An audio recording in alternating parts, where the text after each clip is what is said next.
Hello friends, how are you? So this is Coach of Commerce and now we are going to start the new topic of the day. Friends, इसके पहले हम लोगों ने जो topic discuss किया था that was the principles of management. That was a second class जहाँ पर हम लोगों ने प्रिंसिपल्स ऑफ मैनेजमेंट के नेक्स्ट 4 कंटेंट हमने डिस्कस किए थे. सो नाउ फ्रेंड्स, हम लोग अभी तक 9 प्रिंसिपल्स ऑफ मैनेजमेंट डिस्कस कर चुके हैं which are given by Henry Fayol. So this is the Henry Fayol, that is known as Fayol Express is running, and now without the wasting time we are going to conclude the concept. And now today we will going to discuss about the next remaining 5 principles of management. So let's start the topic.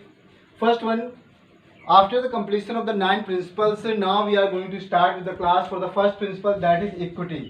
Friends, Henry Fayol ने जो principles दिए उनमें उन्होंने सबसे important principal जो था उनमें से जितने भी प्रिंसिपल्स बताए उनमें से one of the most important principal that is equity.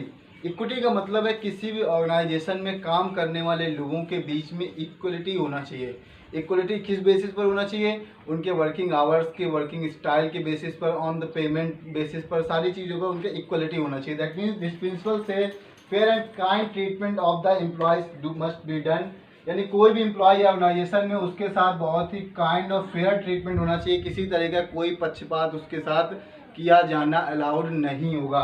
And no discrimination, किसी भी तरीके का डिस्क्रिमिनेशन, चाहे वो कास्ट के बेसिस पर हो, चाहे उसके रिलीजन के बेसिस पर हो, या किसी भी तरीके पे ऑर्गेनाइजेशन में मेल को फीमेल के ऊपर ज़्यादा उनको इंपॉर्टेंस दी जाए, that is not allowed as per the principles of management given by Henry Fayol. Henry Fayol ने बताया कि अगर अपने एम्प्लॉय को अगर आप प्रॉपरली तरीके से विदाउट एनी डिस्क्रिमिनेशन इक्वलिटी के फीलिंग के साथ रखोगे, that is going to work in favour of your organisation. So the principle of equality is been considered one of the important principle in the principles of management category. So now we are going to discuss about the second one principle of the day, that one is order. Order का मतलब है एक sequence में एक total proper तरीके से किसी category की चीज़ों को कैटेगराइज करना, चाहे वो कोई पर्टिकुलर मटेरियल हो या पर्टिकुलर पीपल्स का एक ग्रुप हो. तो in this principle a place of everything should be in a designated place. यानी जहाँ पर किसी भी चीज़ के लिए जो भी चीज़ प्लेस डिसाइड किया गया, जो भी कैटेगरी डिसाइड की गई है, उसी कैटेगरी के बेसिस पर होना चाहिए, चाहे वो पीपल हो और चाहे वो मटेरियल हो. इसलिए होना चाहिए जिससे कि वो अप्रोप्रिएट टाइम में मैक्सिमम एफिशिएंसी को अचीव करते हुए उसे हम आसानी से क्लिक कर लें.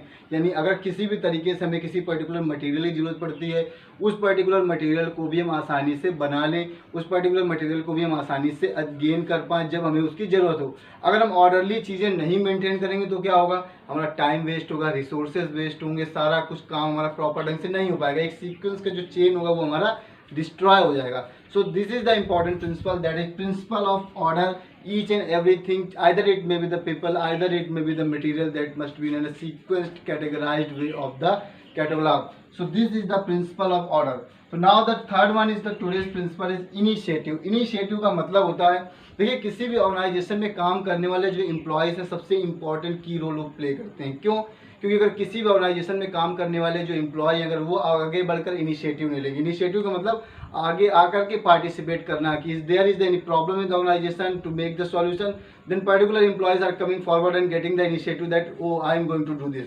यानी हमें ये काम करना है and we are here to make the solutions. तो इनिशिएटिव का मतलब है chalk out the plan of implement. यानी क्या हमें प्लान करना है, कैसे करना है, उसको इम्प्लीमेंटेशन के लिए एक स्ट्रक्चर बनाना. चॉक आउट मतलब स्ट्रक्चर तैयार करना.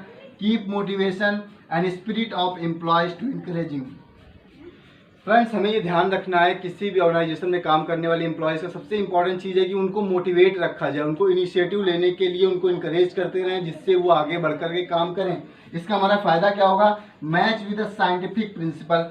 इसके बाद हम जो टेलर के प्रिंसिपल पढ़ने वाले हैं, जिन्हें साइंटिफिक प्रिंसिपल्स ऑफ मैनेजमेंट कहा जाता है, उस प्रिंसिपल को यहाँ पर ये फॉलो करते हैं. यानी इनिशिएटिव लेना, किसी भी ऑर्गेनाइजेशन में काम करने वाले जो एम्प्लॉयज़ हैं वो आगे बढ़कर हिस्सा लें किसी पर्टिकुलर प्रॉब्लम को सॉल्यूशन प्रोवाइड करने के लिए.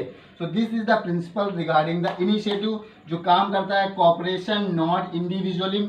यानी जो भी काम किया जाएगा वो आपसी सहयोग, आपसी तालमेल के साथ किया जाएगा, ना कि किसी पर्टिकुलर एक व्यक्तिगत रूप से किया जाएगा. यानी ये जो प्रिंसिपल है हमारा, ये इंडिविजुअलिज्म को फॉलो नहीं करता, ये कोऑपरेशन, एक कोऑपरेटिव फैक्टर को लेकर के चलता है.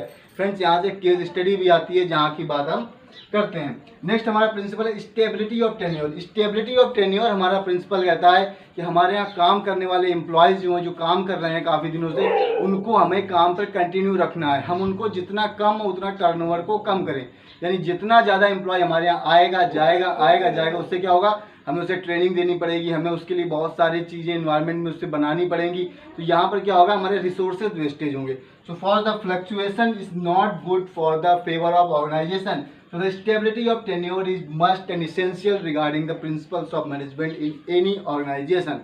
Now the last topic and the last principle, that is esprit de corps. Esprit de corps का principle जो है स्टेबल करता है यूनियन इज स्ट्रेंथ, यानी एकता में शक्ति है। एक स्लोगन है हमारा, एकता में शक्ति है, यूनियन इज स्ट्रेंथ, यानी अगर हम एक साथ मिलकर रहेंगे तो ज़्यादा अच्छा काम कर पाएंगे।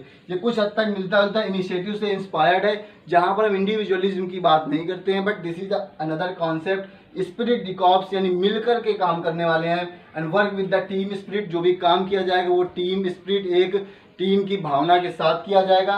And follow the principle of united we stand and divided we fall. ये एक सिंपल सी बात को फॉलो करता है, जब तक हम एक रहेंगे, हम स्टैंड करेंगे, हम बने रहेंगे in the market for the survival, और अगर हम यूनाइटेड नहीं रहेंगे, हम डाइवर्सिफाइड होंगे, तो हम डेफिनेटली हम हार करके गिरने वाले हैं। तो this concept is based on the united we stand and divided we fall. सबसे बड़ा एग्जांपल है इसका, एक मूवी आई थी हमारे यहाँ Chak De, in this role the famous actor was been involve, और वो हमें ये इंस्पिरेशन देता है कि हमें किस तरीके से यूनिफाइड होकर के, यूनाइटेड होकर के हम किसी काम को अचीव कर सकते हैं। क्योंकि the bundle of the woods is been considered as a group that is seems to be strong to be broken, but ultimately when it is goes to the single pieces that is easily breakable. So it means अगर एक लकड़ियों का गट्ठर अगर एक साथ रहेगा उसे तोड़ना मुश्किल है, but it is in a single row that is very easy to break up. तो उसी तरीके से स्पिरिट डी कॉर्प्स कहता है आप एक साथ रहें, यूनाइटेड रहें, then definitely will get your achieve and your goal. So friends, these are the principles which we have discussed in the class, and these are essential principles for the board. And in this, amongst all the 5 principles, that is one principle this and this principle and the one is 3 principles are very essential, and regarding this principle the one case study is very important. So be careful and make a proper revision regarding this principle. So this is the fuel express that comes to an end, and we have discussed all the relative points regarding the principles of management. I hope we get the very familiar to this contest, and definitely you must share this contest to your students and your friend circle so that they also get the extremely knowledge regarding this principle. So all the best. In the next class we will talk about the principles of Taylor, scientific principles of management, and that class is also going to be very extraordinary. So be ready and be prepared for the next class. All the best.